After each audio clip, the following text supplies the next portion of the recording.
आपको अगर ड्रग्स चाहिए, चरस चाहिए, गांजा चाहिए, तो आपको उसके लिए हवलदारों से कांटेक्ट करना पड़ेगा। आप अपने घर पे फ़ोन करिए या फ्रेंड्स को फ़ोन करिए और उनको पेटीएम करवा दीजिए, उनके अकाउंट में पैसे ट्रांसफ़र करवाइए हवलदारों के अकाउंट में। ठीक है। तो आपको 10,000 रुपये के हिसाब से 5 तोला 10 तोला प्रोवाइड हो जाएगा। नमस्कार सभी को, I am advocate Prashant, practicing Delhi high court and district court. आज मेरे साथ हैं रवीश, जिन्होंने 5 महीने दुलीना जेल डिस्ट्रिक्ट झज्जर हरियाणा में गुजारे। आइए इनसे जानते हैं किस वजह से ये जेल गए और साथ ही साथ हम जानेंगे इनका जेल का एक्सपीरियंस। रवीश जी बताइए आप। जी, मैं दिल्ली में निवास करता हूँ, गोकलपुरी में। ओके। मेरे रिश्तेदार थे, झज्जर में निवास करते थे, तो उनको थोड़ा सा पैसे की दिक्कत थी। उन्होंने मेरे को कहा आप मुझे थोड़े पैसे उधार दे दीजिए। सन 2020 में जब कोरोना काल था, मैंने उन्हें 50 से 60 हज़ार रुपये नगद उधार दिए थे। 50 से 60 हज़ार। ओके। उसकी मैंने कोई लिखत नहीं ली थी, ठीक है, रिश्तेदारी थी, अच्छा नहीं लगता। तो उसके बाद जब मैंने उनसे पैसा मांगा, अभी जनवरी की बात है, तो उन्होंने 30 तारीख के आसपास मेरे को 10,000 रुपये अकाउंट में ट्रांसफ़र करे। 1 तारीख को रात 8:30 बजे फरवरी में मेरे पास थाने से फ़ोन आता है, सिटी झज्जर से। ओके। उन्होंने मुझे सूचित करा कि आपके नाम पे कंप्लेंट हमने दर्ज कर ली है, आप हमें आके एक बार मिलिए। मेरे फादर ने बोला तुम्हारा ज़रा ठीक नहीं है, मैं आके एक बार पहले देखता हूँ क्या बात है। मेरे फादर वहाँ गए, उन्होंने सारी बात करी, तो वहाँ पता लगा कि 31 लाख रुपए का स्कैम करके गए हैं वो। उन्होंने लेडीज़ों को वहाँ ठगा था। कैसे स्कैम करते थे वो? स्कैम इस तरह करते थे वो, होम अप्लायंसेस जितनी भी होती हैं हमारे घर में, सोफ़ा हो गया, बेड हो गया, AC, वॉशिंग मशीन, कुछ भी आप उनसे ले सकते हैं 50% में, 50% डिस्काउंट में। Okay okay. उसमें उनकी कंडीशन ये रहती थी कि आपको जो पेमेंट है वो 10 से 15 दिन पहले एडवांस पेमेंट आपको देनी पड़ेगी। ठीक है। अब आपने मान लीजिए 10,000 रुपये दे दिए, 20,000 रुपये दे दिए, आपको 50,000 का सामान लाके उन्होंने दे दिया, तो आपका ट्रस्ट बढ़ गया। ठीक है, लालच आ गया। मेन इसमें लालच का पॉइंट है। समझ गया मैं। लेडीजों को लालच बहुत होता है, वो ज्यादातर जेंट्सों से बात नहीं करते, तो लेडीजों पे ही अपना ये काम चालू करते थे। ठीक है। अब लेडीजों ने काम करना शुरू करा, फिर उन्होंने अपनी फ्रेंड सर्कल में बताया, अपनी रिश्तेदारी में बताया, तो एक बॉन्डिंग हो गई, एक पूरा नेटवर्क बना लिया। उसके बाद जब आपने 10 दिए, फिर आपने 50 भी दिए, आपने 1 लाख भी दिए, 5 लाख भी दिए, जैसे ही उन पर मोटा अमाउंट इकट्ठा होता था वो वहाँ से फरार हो जाते थे। फरार हो गए। जैसे मुझे इस बारे में पता लगा, मेरे होश उड़ गए। इस बीच 24 फरवरी को मेरे फादर के पास कॉल आता है मॉर्निंग में। उन्होंने बोला या तो आप अपने लड़के को हमारे पास भेज दो, हमें उससे बातचीत करनी है, हम उसको फंसाएंगे नहीं, हमें बस ये पता करना है जो 10,000 रुपये आया था ये किस रूप से आया था। ओके। क्योंकि आप पे लिखत तो कोई है नहीं। तो मेरे फादर ने ट्रस्ट करके मेरे को वहाँ भेज दिया। ठीक है। मैं वहाँ गया, उन्होंने पहले तो मेरे को वहाँ पे जाते ही टॉर्चर करा। ठीक है। सीधा उनका एक ही एजेंडा था, इसको टॉर्चर करना। पुलिस स्टेशन में। ठीक है। पुलिस स्टेशन के बाहर जो कंप्लेंटर थे वो आए, उन्होंने मुझे धमकी दी। ओके। उन्होंने मुझे साहब बोला या तो हमारे पैसे दे दें, तो यहाँ से वापिस नहीं जान देंगे। ठीक है। बोला ठीक है, जो आपको करना करिए। मैंने उनको ये सूचित करा था कि मैं भी वहाँ थाने में बताकर आया हूँ, मैं आपके पास यहाँ आया। ठीक है। मैं जब यहाँ से गया था तो MS पार्क थाना शाहदरा डिस्ट्रिक्ट में ये इन्फॉर्मेशन देकर गया था। इन्होंने अपने जो लोकल पुलिस स्टेशन होता है, जैसे ये दिल्ली के निवासी हैं, तो इनका जो लोकल पुलिस स्टेशन है वहाँ पर इन्फॉर्म करा था कि मेरे खिलाफ ऐसा कुछ हो चुका है इंसिडेंट, और वहाँ से मुझे कॉल आया है तो मुझे वहाँ जाना है। ये इन्होंने काफ़ी अच्छा करा कि अपने नियर बाय पुलिस स्टेशन में इन्होंने अपनी इन्फॉर्मेशन दी। जी, जब IO साहब को इस बारे में पता लगा कि ये इन्फॉर्म करके आया है, तो वो थोड़ा सा नरमाई से आए। ओके। लेकिन जब मैं गया था उस टाइम पे ये हालात थे कि उन लोगों ने सीधा जाते मेरे कपड़े उतारे थे। ओके। डायरेक्ट। ओके। उन्होंने बोला आप अपनी जैकेट उतारिए, आप शर्ट उतारिए। उसके बाद उन्होंने मेरे को डराया। उनके जो सीनियर ऑफिसर थे वो आए, बोले इसको CIA रूम में ले जाओ, ओके, उल्टा करके लटकाओ, मतलब हर तरह से डराया ताकि कुछ बोल दे। मैंने कुछ करा ही नहीं, मैं क्या बोलूँगा। वो एक सवाल पूछते रहे पैसा कौन देगा, मैं कही जिसको आपने पैसा दिया वही देगा। अब ये थोड़ी ना कोई पैसा ले ले तो मैं दूंगा। ठीक है। तो उन्होंने मेरे को बोला ठीक है, तुम्हारी जो मेन कंप्लेंटर है वो भी आ रही है, आप वेट करिए। ओके। जब मेन कंप्लेंटर आई तो उन्होंने आते मेरे को स्लैप करा। ओके। थाने के अंदर। ठीक है। तो जो IO साहब थे, मैंने उनसे उस टाइम पे इस बात का जिक्र करा। मैं कहा सर मैं आपके पास आप ही कस्टडी में हूँ, इस बीच कंप्लेंटर मेरे पे हाथ नहीं उठा सकता। सही बात। ये भी एक क्रिमिनल ऑफेंस है। तो उन्होंने उसको उस टाइम पीछे कर दी कि आप जो है SSP ऑफिस जाओ, वहाँ पे कंप्लेंट डाल दो IO के अगेंस्ट। ओके। मैं गया। कौन सा SSP ऑफिस? आपके नियर झज्जर? ठीक है। सही है, कॉल आई थी। ठीक है। मैं SSP ऑफिस गया। ओके।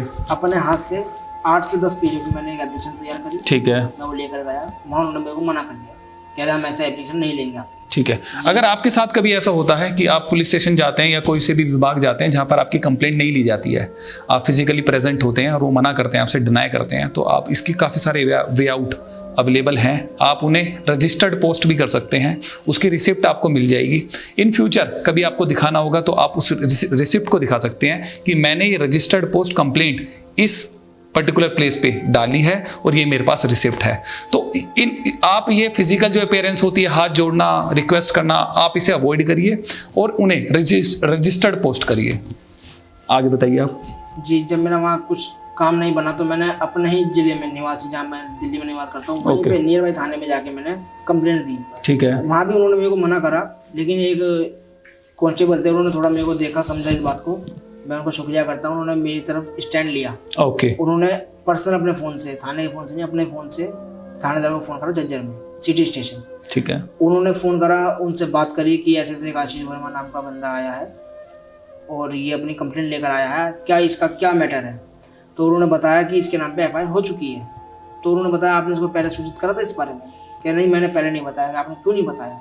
तो उस चीज़ से भी वो थोड़ा किलस गई मेरे से। एक होता है ना जेलस टाइप, वो हो गया कि उन पर दबाव बनाया गया यहाँ से कि आप हमारे निवासी हैं, जो ये हमारे थाने के नियर बाई निवासी हैं, आपने कंप्लेंट जब कर दी है, एफआईआर कर दी, तो आपने इनको सूचित क्यों नहीं करा? ठीक है। ये कुछ अपना एक्शन तो ले सकते हैं, एक एडवोकेट हायर कर सकते हैं, कुछ भी कर सकते हैं। ये इन पर टाइम है। अब आप एंड टाइम बता रहे हो तो ये कहाँ जाएगा लड़का? ठीक है। तो उन्होंने बोला नहीं, ऐसा नहीं होता है, हमारा तो ऐसे चलता है, जो आप वो करना आप करिए, जो मैं वो करना मैं वो करूँगा। ठीक है। 3 मार्च को मैंने ये कंप्लेंट करी थी और 3 मार्च की रात को ही लेट नाइट उन्होंने जो मेन बंदा था जो फ्रॉड करके भागा था उसको अरेस्ट कर लिया था। उसकी पूरी फैमिली को ले आए थे, अरेस्ट करके लेकर आए। उससे 3 से 4 दिन बाद मुझे अरेस्ट करा। 3 से 4 दिन बाद? 3 से 4 दिन बाद। ठीक है। 8 मार्च सुबह 7:30 बजे मेरे निवास से मुझे अरेस्ट करा। ना तो उन्होंने कोई सूचना दी उससे पहले आने की, ना कोई फोन, ना कुछ। डायरेक्ट घर पे आए। अरेस्ट मेमो आपको तैयार करा? नहीं। उन्होंने near by police station inform करा? कुछ नहीं करा। और जब भी कोई बाहर से आपके जो थाना है उसके बाहर से कोई आपको अरेस्ट करने आता है तो उससे पहले जो आपका थाना लगता है उसमें इंफॉर्मेशन देनी होती है कि हम इस बंदे को, जो आपके क्षेत्र का निवासी है आपके थाने का, हम उसे आपको अरेस्ट करके ले जा रहे हैं। इनके केस में ऐसा नहीं हुआ। जो नियर बाय पुलिस स्टेशन था उसमें कोई इन्फॉर्मेशन नहीं दी गई, जानबूझकर किसी बाहर के पुलिस स्टेशन में उसकी इन्फॉर्मेशन दी गई। जो हमारा मेन एक्यूज है केस का, वो उसको उस टाइम तक वो जेल भेज चुके थे। ओके। उसी दिन 8 मार्च को जेल भेजा था। मेरे को और उसके भाई को एक रात हवालात में रखा था। ठीक है। उसके बाद अर्ली मॉर्निंग हम दोनों उठ गए थे 7 बजे के आसपास ही। वहाँ कुछ भी नहीं मिलता, हवालात के अंदर कुछ भी नहीं मिलेगा आपको। रात को आपको 10 बजे हवालात में डाल देंगे। सुबह जो पुलिस स्टेशन के अंदर जेल होती है उसे हवालात बोला जाता है। शाम को हमें 4 बजे जेल छोड़ दिया गया। ओके। मैं था और उसका बड़ा भाई था जो मेन एक्यूज्ड है। ओके। अब हम इनसे जानेंगे कि इनका जेल का एक्सपीरियंस कैसा था, इन्होंने 5 महीने कैसे जेल में गुजारे, क्या कठिनाइयाँ इनको जेल में मिली। इसके साथ साथ हम आपको बताएंगे कि जेल के अंदर आपके क्या राइट होते हैं। अगर आप फ्यूचर में कभी जाते हैं तो आपको अपने हक जो हैं वो पता होने चाहिए। अगर आपको वीडियो अच्छी लग रही है तो आप इसे लाइक करें, इस चैनल को सब्सक्राइब करें। आइए हम आगे चलते हैं। जी, 4:30 सवा 4 बजे के आसपास हमें जेल के अंदर एंट्री करवा दी गई थी। ठीक है। जेल में जैसे हम पहुंचे, पहले तो हमारी जैकेट थी, बेल्ट थी, सब कुछ थाने में जमा करवा दिया था। ठीक है। वहीं से वो आईओ साहब जो आए थे वो वापस ले गए। हमें वहीं बैठाए रखा 2-3 घंटे। हमें तकरीबन 5:30-6 बजे गए। जो भी आपके पास अमाउंट होता है, आपका सामान होता है, कुछ भी हो, उसके लिए पर्सनल सर्च मेमो बनता है पुलिस स्टेशन के अंदर। उसमें वो सब मेंशन करवाना है आपको लिखवाना है कि मेरी जैकेट आपके पास है 5,000 रुपये, आपका गोल्ड का कड़ा हो, कुछ भी हो, चेन हो गोल्ड की, वो आप वहाँ पे मेंशन जरूर कराएं। अदरवाइज जब आपको रिलीज किया जाएगा तो वो आपको सामान नहीं दिया जाएगा, बस वही दिया जाएगा जो पर्सनल सर्च मेमो में उन्हें मिला है। जेल में बताइए आप, फिर आपके साथ क्या हुआ? जेल में जब एंटर करते हैं उसको डोडी बोलते हैं। ठीक है। डोडी में हमें 2 घंटे वेट करना होता है क्योंकि उसमें हमारी एंट्री होती है। जब हम जाते हैं हमारी फोटो खींचती है, थम्स ले जाते हैं, फिंगरप्रिंट्स ले जाते हैं, सब कुछ हमारा एक नई सीरीज चलती है एक तरह से। हमारी एंट्री हुई, हमें 2 घंटे वेट करना पड़ा। उसके बाद हमें अंदर भेज दिया गया। हम अंदर गए 6:30 बजे के आसपास। तो वहाँ चक्की बोलते हैं वहाँ पर उसको, मुझे तो पता भी नहीं था। तो चक्किया बोलते हैं, उसमें हम क्वारंटाइन थे। उस टाइम कोरोना की थोड़ी सी चल रही थी तो हमें क्वारंटाइन करा गया था। तो उस टाइम पे ये था कि आपके जो घर वाले मिलने आएंगे आपसे महीने में एक बार ही आ सकते हैं। ओके। और उस जो क्वारंटाइन होना उनको मिला भी नहीं जाएगा। अब आप बैरिक में कब जाओगे ये आपको भी नहीं पता, ठीक है, महीना भी लग सकता है आपको, 2 महीने, वो उनके ऊपर है। उसमें कुछ टेस्ट होते हैं, उसके बाद ही आपको बैरिक भेजते हैं। बस भगवान का शुक्र था कि मैं 9 तारीख को जेल में गया हूँ और मेरे को 12 तारीख को बैरिक में भेज दिया गया था चक्की में से, ठीक है, 3 दिन के बाद। लेकिन 8 तारीख से लेकर के और 14 तारीख तक, 14 तारीख को मेरे घर वाले मेरे से मिलने आए थे।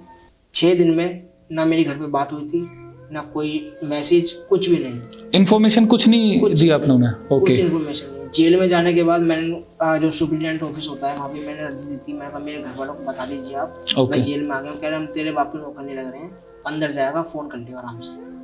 वहाँ पे भी सिस्टम बहुत ही ऐसा है, अगर आप चले गए और आप मान लीजिए बाहर से नौकरी करने आए हैं, आप वहाँ फंस गए, तो अब घर वालों को पता भी नहीं चलेगा आप कब से कब तक अंदर पड़े हैं। ओके, वहाँ पे कोई सिस्टम ऐसा नहीं है जो आपके घर वालों को इन्फॉर्मेशन दे दी जाए। जो एक हॉल था जिसमें आप रुके हुए थे जी, उसमें कितने लोगों की सीटिंग थी? उसमें सीटिंग जो थी वहाँ पे खड्डी बोलते हैं उसको। ओके, जो बेड होते हैं, बेड फर्श के बेड बने होते हैं, वो कितने थे वहाँ पर? 24 थे। और अटेंडेंस कितने कैदियों की थी वहाँ पर? जिस दिन मैं वहाँ पे गया था उस दिन तो 52 थे। ओके, उसके बाद 78 भी हुए, 96 भी हुए। तो आप देखिए, एक हॉल होता है, अगर मैं आपको समझाने की कोशिश करूं, जेल के अंदर, उसके अंदर फर्श के बेड बने होते हैं जिसपे एक बेड पर एक इंसान सो सकता है। तो जो इनके यहाँ पर जो हॉल था उसकी अटेंडेंस होनी चाहिए थी 24 बेड्स थे, बट उस हॉल के अंदर कभी 52, कभी 70, एवरेज यही 70 से 80 लोग रहते थे। तो कैसे मैनेज करते थे आप इतने सारे लोग एक साथ?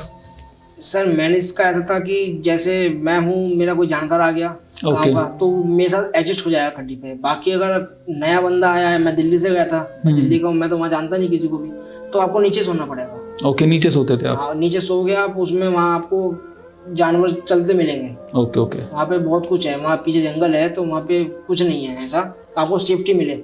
वहाँ आपको कीड़े मकोड़े और वो बोलते हैं क्रोकोडाइल, वो आपको मिलेंगे। खाना कैसा था? सर खाने का ऐसा खाना इस प्रकार से आता है कि आप उसको खा ही नहीं सकते, बस पी सकते। जिस दिन आपने जेल में एंट्री करी उस दिन आपको खाने में क्या मिला था? जिस दिन मैं जेल में गया था हमको बेसिकली चक्की में रखा गया था।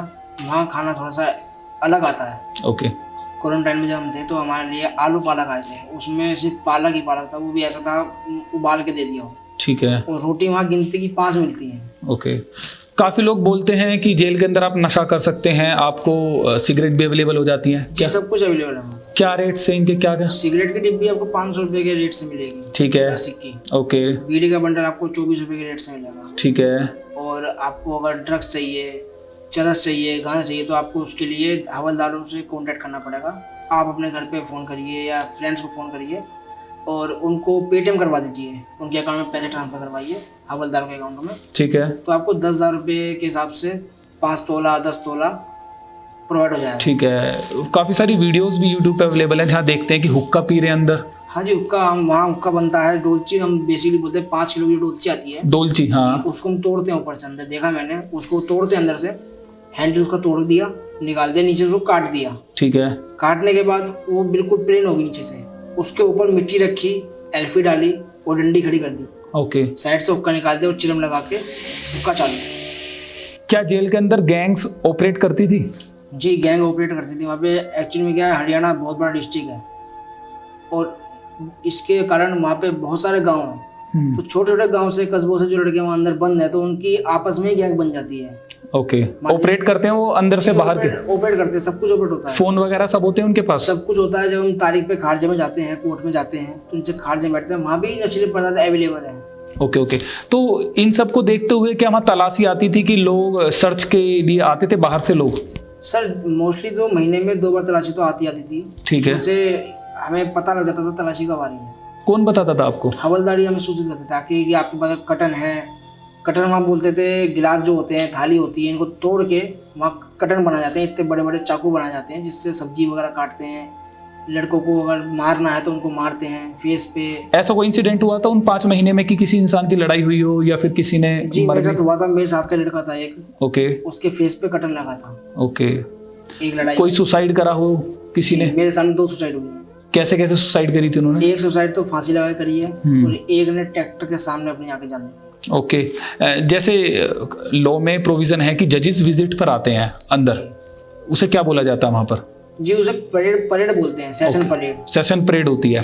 तो उसका कोई फायदा आपको मिलता है जब वो विजिट पर आते हैं? सर जब मैं पहली बार मेरे को पता लगा था भाई जज आ रहे हैं, तो जब मैंने वहाँ जाके हालत देखी थी खाने की, टॉयलेट्स की, तो मेरे को एक अंदर से फीलिंग आई थी मैं उनके सामने कुछ बोलूंगा, लेकिन मेरे बोलने से पहले एक आदमी ने वहाँ शिकायत कर दी थी। ओके। तो मैं उस टाइम पे होल्ड हो गया था। ओके। लेकिन जैसे ही वो जज गए, हालांकि उन्होंने उसको आश्वासन दिया था कि हम इस पे जल्दी ही कार्रवाई करेंगे। जजेस ने आपका फेवर लिया था वहाँ पर? जी, जो लड़के ने वहाँ पे कमेंट करी थी, उन्होंने आश्वासन दिया था। ठीक है। मैं चुपचाप खड़ा रहा, मैंने जब इसने बोल दिया, क्योंकि जो पॉइंट मेरे पास थे वही पॉइंट उसने पहले बोल दिया। ठीक है, ठीक है। खाने का, टॉयलेट का। जब वो चले गए तो उसके बाद जो वहाँ के सुपरिटेंडेंट हैं या एलओ साहब हैं, डिप्टी साहब हैं, तो उन्होंने उसको पहले धमकाया था। ओके। कि तेरी हिम्मत कैसे हुई जज के सामने अपना मुंह खोलने की? हाँ। अब तू देख कैसे रहता है। ओके। तो उसके बाद से उसको टॉर्चर करना शुरू कर दिया। अच्छा। जैसे हम पानी भरने जाया करते थे, 1 से 2 किलोमीटर दूर पड़ता था हमारे बैरिक से आरओ, वहाँ आरओ बोलते हैं। अच्छा। तो उसमें 2-2 घंटे 3-3 घंटे हमें लाइन में लगना पड़ता था। बेसिक जो नीड्स होती हैं, जैसे पानी हो गया, साफ पानी के लिए वहाँ आपको इतनी परेशानी होगी। जैसे सर्दियों में आप गए थे तो नहाने के लिए क्या गर्म पानी मिल जाता था? जी नहीं, ठंडा पानी। ठंडे पानी से ही नहाना होता था। अगर कोई इंसान बीमार है या उसे कोई चोट लगी है तो वहाँ हॉस्पिटल या मेडिकल फैसिलिटीज क्या अवेलेबल थी आपके लिए? सर नाम के लिए तो अंदर हॉस्पिटल है। हॉस्पिटल है लेकिन सिर्फ नाम के लिए। अच्छा। उसमें अगर आप किसी गैंग से बिलोंग करते हैं, हाँ, तो आपका ट्रीटमेंट बढ़िया हो जाएगा। Okay okay. या आपके पास पैसा है, ओके, आप अर्निंग देते हैं किसी को, तो आपका इलाज हो जाएगा। लेकिन अगर आप गरीब हैं, फंसाया गया जबरदस्ती, तो आपका इलाज नहीं होगा। इस चीज को तो भूल जाएगी, इलाज होगा अंदर। कोई ऐसा आपके साथ या आपके फ्रेंड के साथ कोई इंसिडेंट जो आपको याद हो मेडिकल वाला? फ्रेंड था, वो रोहतक का रहने वाला था, तो उसको पथरी थी। ओके। रात को 2 बजे 3 बजे उसको कभी भी दर्द उठ जाता था। ओके। बेसिकली हम 6:30 बजे तक हमें रूम में बंद कर देते थे, हॉल के अंदर बैरिक में बंद कर देते थे। हाँ। उसके बाद उसको जब दर्द उठता था तो 1-1 घंटा 1.5 घंटा हम लोग आवाज मारते थे हवलदार को, कोई हमें पूछ नहीं आता था क्या हो रहा है क्या नहीं हो रहा। और दूसरा ये है कि इंजेक्शन जो लगते थे वहाँ पर वो ह्यूमंस वाले नहीं थे, एनिमल्स वाले थे। ओके। मतलब आपको ऐसा करके खड़ा इंजेक्शन मारा जाएगा, हाथ पे लगवा लो चाहे कहीं भी लगवा लो, तो उसमें गांठें कि इंसान एक बार विजिट करे, अगली बार हाथ जोड़ ले, आए ना, वो आए ना, दर्द सहन कर लेगा अपने आप। ठीक है। घर वालों से बात हो पाती थी आपकी रेगुलर? नहीं सर, रेगुलर बात। क्यों नहीं? वहाँ 400 आदमी थे हमारे जो ब्लॉक था। ओके। मैं 4 नंबर ब्लॉक में था। ओके। तो उसमें 4 कमरे हैं और 2 चक्की हैं। ओके। चक्की में 20 से 25 आदमी होते हैं, बाकी कमरों में तो मैंने आपको बताया ही है 70 भी हैं 80 भी हैं। तो 400 से 450 आदमी था उसमें। तो STD से 2 ही लगा रखी हैं, उसमें 10 मिनट का टाइम एक आदमी का होता है। अब 3 घंटा सुबह बात करने का टाइम मिलता है, 3 घंटा शाम को मिलता है, 6 घंटे में नहीं हो पाती। जैसा कि आपने बताया कि अगर आपके पास पैसा है, आप किसी गैंग से बिलोंग करते हैं, तो आप वहाँ आसानी से रह सकते हैं। जी, आपको कोई दिक्कत नहीं। अगर हम बात करें किसी आम इंसान की, किसी गरीब की, वो जेल जाता है, वो कैसे सर्वाइव कर पाएगा वहाँ पर? सर अगर कोई गरीब आदमी, मैं भी गरीब ही हूँ, मैं भी जेल गया, तो मैंने वहाँ जाकर रियलाइज़ करा कि जिस दिन मैं गया था उस दिन तो ठीक ठाक माहौल था, खाना भी सही टाइम पे मिला, सोने के लिए खड्डी मिली मेरे को। ओके। वो जो आप पत्थर का बेड होता है उसे खड्डी बोला जाता है, क्योंकि जो लड़के होते हैं वो बेसिकली अपनी तरफ अट्रैक्ट करते हैं आपको। ओके। या हमारे साथ जुड़ जाओ आके, हमारे वहाँ ढाबा बोलते हैं अंदर। अगर एक कमरे में 70 आदमी है तो उसमें 20 आदमियों का अलग ढाबा होगा, 25 का अलग होगा। तो छोटे छोटे ग्रुप्स बने हुए हैं, गैंग बनी हुई है। तो उनके अंदर जो अपने जो बाहर से आदमी आता है उसे जोड़ने के लिए, बड़ा करने के लिए, अपना बड़ा करने के लिए, पावर स्ट्रॉन्ग करने के लिए। तो उसमें मेरे को बोला गया भाई तुम्हारे पैसे आते हैं। मैं बोला मेरे पैसे नहीं आते, मेरे घर पे बात ही नहीं हुई। तो उन्होंने मेरे को काम दिया फिर। ओके। आपको काम करना पड़ेगा। तो अंदर मैंने चीज़ देखी, लोगों के बाल वगैरह जो कटते हैं, मैंने काफ़ी बार ये देखा है, सुना भी है लोगों से कि अंदर सब कुछ फैसिलिटी अवेलेबल है, लेकिन ऐसा कुछ नहीं है। वहाँ पर अगर आपको अपनी कटिंग करानी है तो उसको आपको 120 रुपये पे करने पड़ेंगे। हेयर कट कराने के लिए? हेयर कट कराने। ओके। सेविंग वगैरह करानी? सेविंग कराने 90 रुपये का चार्ज है। 90 रुपये का। तो ये जो आप पैसा बता रहे हो, ये आपको ये रुपीज ही पेमेंट करनी पड़ती है, इसके अलावा या कुछ अलग करेंसी चलती है अंदर? नहीं, करेंसी नहीं चलती वहाँ पे, वहाँ आपका अंगूठा चलता है। ओके। हरियाणा जेल में आपको अंगूठा बोला, मतलब जिसके अंगूठे में पैसे वो जेल काटेगा। ओके। कहावत है ये। जिस दिन मैं गया था उस दिन वो कहा था अगर तेरे अंगूठे पैसे हैं तो जेल काट लेगा। वहाँ सर कैंटीन है। ओके। कैंटीन पे अपना अंगूठा लगाइए आप। वो जो नाई होता है अंदर, वो भी क्रिमिनल नहीं होते हैं। हाँ। उनके नहीं होते। ओके। वो आपको बता देगा कि मेरे को क्या चीज चाहिए आपसे। ओके। 90 रुपए की एवरेज में, 120 की एवरेज में उसको दूध चाहिए, बंडल चाहिए बीड़ी का, या कोई और चीज चाहिए तो आपसे ले लेगा। ओके। अगर आपको सफाई नहीं करनी है, हवलदार आते हैं, जो नए बंदे आते हैं उन पे ज्यादा प्रेशर बनता है। पूरा ब्लॉक साफ करना पड़ता है। अगर आप ब्लॉक साफ नहीं करना तो आप उनको बंडल कटवा दो, लड़ाइयाँ होती रहती थी अंदर? छोटी बातों पे भी। छोटी बातों पे लड़ाई? सीधा चक्कू वगैरह चलते थे सीधा। ओके, तो डर काफी लगता होगा। जी। फ्राई पैन वगैरह होते हैं ना जो, वो भी सीधा वो चलते थे हाथ में। फ्राई पैन हो गई और चिमटे हो गए, ये सब कुछ भट्टियां होती हैं अंदर। वो भी फेंक के मार देते थे मिट्टी की। ओके। तो अंदर रिस्क इतना है कि अगर आप चले गए एक बार तो भगवान का शुक्र हुआ आप सही सलामत बाहर आ गए। तो आप 5 महीने बाद बाहर आए? जी, मैं 5 महीने। रवीश जी हमें यूट्यूब के थ्रू मिले, ये हमारे क्लाइंट नहीं थे। हमारी वीडियोस देखी इन्होंने, उसके बाद इनका मेरे पास फ़ोन आया। इन्होंने बताया कि सर मुझे भी अपना एक इंसिडेंट शेयर करना है। मैं आम लोगों तक ये मैसेज देना चाहता हूँ कि एक छोटी सी गलती की वजह से जो इन्होंने अपने रिश्तेदार पर भरोसा कर लिया, जिस वजह से इनको 5 महीने जेल में गुजारने पड़े। इनके जो रिश्तेदार थे जिन्होंने इनसे फाइनेंशियली मदद ली थी, उन्होंने भी इनकी हेल्प नहीं की। उन्होंने भी जेल में कोर्ट में ये कबूल नहीं करा कि इनका पार्टिसिपेशन उसमें नहीं था। अगर आपके साथ भी कोई ऐसा इंसिडेंट हुआ है और आप भी एक बड़े प्लेटफॉर्म पर उसे शेयर करना चाहते हैं तो आप हमें कांटेक्ट कर सकते हैं। हमारा मोबाइल नंबर नीचे मेंशन किया हुआ है। आप भी अपना इंसिडेंट सभी लोगों के बीच ला सकते हैं। रवीश जी का मैं थैंक यू करना चाहता हूँ कि आपने हमारे लिए समय निकाला, हमारे व्यूअर्स के लिए समय निकाला और आपने अपनी जो इंसिडेंट आपके साथ हुआ वो सभी के साथ शेयर करा। Thank you so much.